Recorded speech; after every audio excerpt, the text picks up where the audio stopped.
Mike Burlak here to entertain you with the help of John Carpenter.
Anyways, wanted to do a at home before relaxing video for a change. With the daylight savings, I get out of work too late to safely do a video when I do my jog because it's already dark out, and even coming home from work, it's already getting dark. So it's not really dangerous, but you can't really see anything. But I wanted to get one out there and talk about what I'm calling the end of the age of extreme consumerism, or the age of extreme consumerism is over, however you want to say it. And I think one of the most obvious evidence of this in our society is the decline in fast food businesses. Now, the big ones like Mickey D, even though 2011 was the last time I ate there, and that's because I had no choice.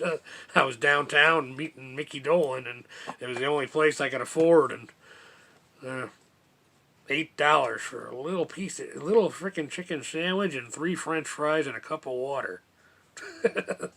Anyways, that was the last time I walked into a Mickey D's. But anyways, the big ones will be around for at least another 100 years or so, which should be plenty of time for them to evolve into something more accommodating for the, shall we say, survivors.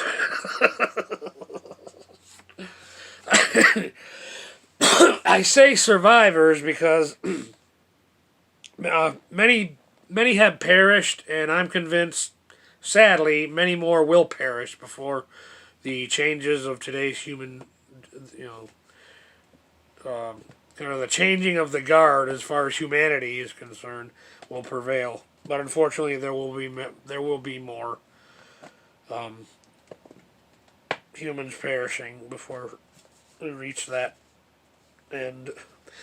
And globalism will probably rise again. But my hope is that people will be wiser then and see the importance of putting their individual nation first. Because the individual matters. Before a collective ideology. No earth-born entity knows all and sees all.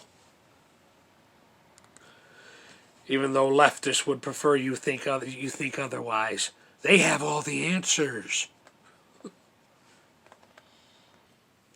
I've been saying right along that I will vote for a Democratic leader again after 2 things have to happen, but now it's 3. I'm adding something. I will vote for a Democratic leader again after the abolishment of the FBI, the de-weaponization of the IRS, and the overhaul of the CIA. In other words, not in my lifetime. And top Democrats, Nancy, they're on their way out, and they know it now. They know it. I have only one thing to say. Don't let the door hit you in the arse on the way out. No wonder the Democratic Party is doomed. AOC is the new leader. I heard somebody say. I had a couple of days off work. I had to take care of some things. I had to get tires and brakes for my car. But it's kind of nice to feel like I am gripping the road again. But anyways, so I had yesterday off, and yesterday evening got a phone call on my phone. It was one of those party line thingies, live stream, or not live stream, but live telephone line, party line, whatever, from Ron Johnson, Senator Ron Johnson, who is a candidate who is endorsed by Trump, because that's the candidates I will be voting for in April 2022, and again in November of 2024. Those are the candidates I'll be voting for, the ones endorsed by Trump. Anyway, so it was one of those questions and answer things. And Ron Johnson, I recorded it. I don't know if I can play it, though, because I don't know. Probably wouldn't be a good idea for me to do that. But anyways, I can talk about it. I don't see why I can't talk about it. But people were calling and asking questions from different districts and cities. And somebody was asking about this mandate thing with OSHA. Dead in the water. It ain't even going to come to fruition. It's dead. Too many lawsuits against the Biden administration. But and then somebody else was asking about somebody saying that their kids' grade school and their niece and nephew's grade school are 5 miles apart, and one is a mask mandate grade school and the other is not. 5 miles apart. What's that about? But Ron Johnson did say that he got backlash from YouTube because he was relaying government information and they were calling it misinformation. What is wrong with this picture, folks? It's obviously we are not getting the whole. If you get your information from mainstream news outlets, you ain't getting the truth. A lot of the callers were actually thanking Ron Johnson for doing this. It's like, I wish more representatives would do this. Well, there's a reason why Democrats don't. They don't want to talk to the people. As far as Democrats are concerned, you do as we say, peasant, and do not question our almighty and all-knowing authority. That's the role. That's what Democrats want. Control of your life and your obedience. Well, I did get one laugh today. A cousin informed me, and then I heard about it later on the news. Apparently the Rittenhouse judge kicked out MSNBC. I mentioned before on my channel that part of the reason why my, I don't want to say brainwash, that's a little strong of a word, but my left-leaning morality for most of my life is the fact that I primarily watched NBC growing up as a kid. I don't know why, but that's just the way it happened. Most of the shows I liked, Saturday Night Live, The Friend Show, Seinfeld, all those shows just happened to be NBC shows that I honestly enjoyed. So I ended up primarily just watching that network, the news and everything, and that's part of why I grew up with very left-leaning morals. Which was probably okay back in the day. Not okay the last 10, 15 years.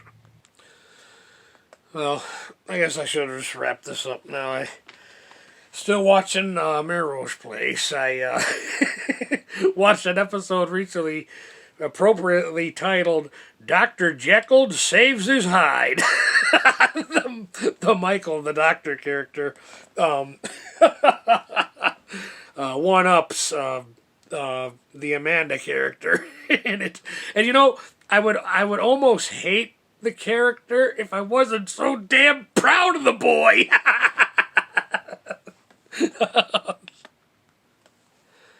All the characters on that show are pretty damn ruthless. the way they the way they treat each other. Oh my god.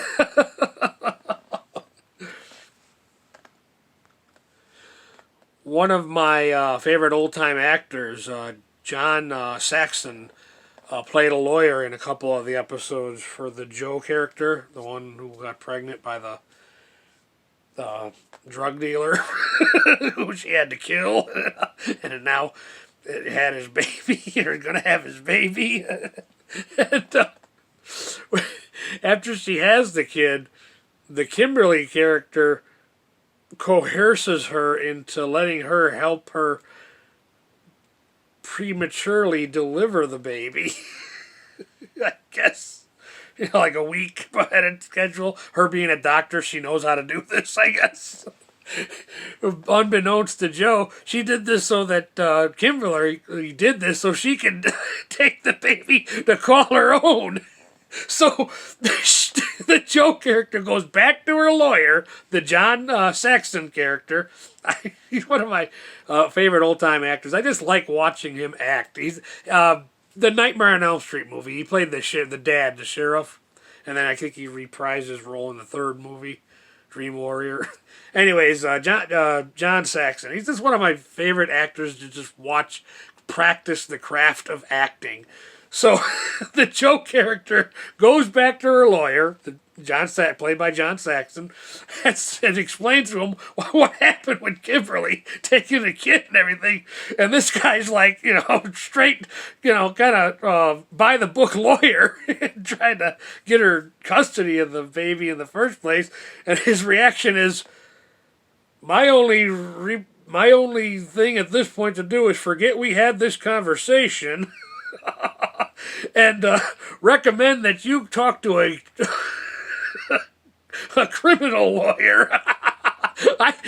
He said, I had this case going to appeal, for you to still have some kind of joint custody for you and your baby. But now, with all this, I can't help you. You got to go to a criminal lawyer now.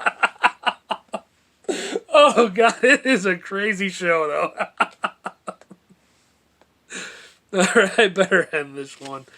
My father sent me some pictures. I guess I'll end this one with showcasing one of them. There he is with Annie.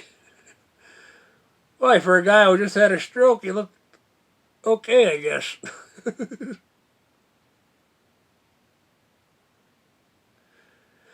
Alright. Mike Perlack, thank you for your time.